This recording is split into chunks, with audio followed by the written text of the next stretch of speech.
నమస్తే, welcome to I news. ఆదివారం మరోసారి భారత క్రికెట్ జట్టు పాకిస్తాన్ తన స్థాయిని గుర్తు చేసింది. పోరాడి సాధించిన విజయాన్ని ప్రపంచంతో పంచుకుంది.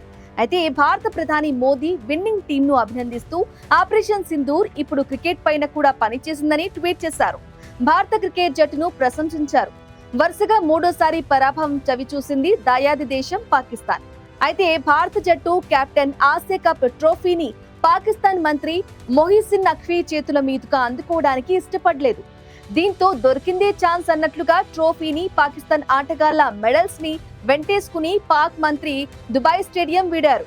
నిజానికి విన్నర్స్ కు టీం కు ఆ ట్రోఫీ ఖచ్చితంగా దక్కాలి. కానీ అక్కడ ఇవ్వడానికి కప్పే కనిపించలేదు.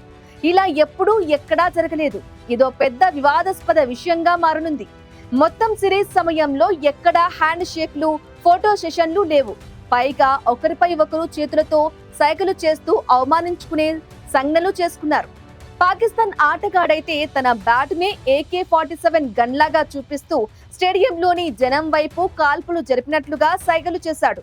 ఈ సందర్భంగా భారత బౌలర్ బుమ్రా కూడా ఓ సందర్భంలో పాక్ క్రికెటర్ ను తన బౌలింగ్ లో అవుట్ చేసిన సందర్భంగా చేతితో సైగలు చేస్తూ కనిపించాడు. ఏది ఏమైనా భారత పాకిస్తాన్ జట్ల మధ్య జరిగిన ఈ వివాదాలు ICC ఏ విధంగా పరిష్కరిస్తుందనేది వేచి చూడాల్సిందే.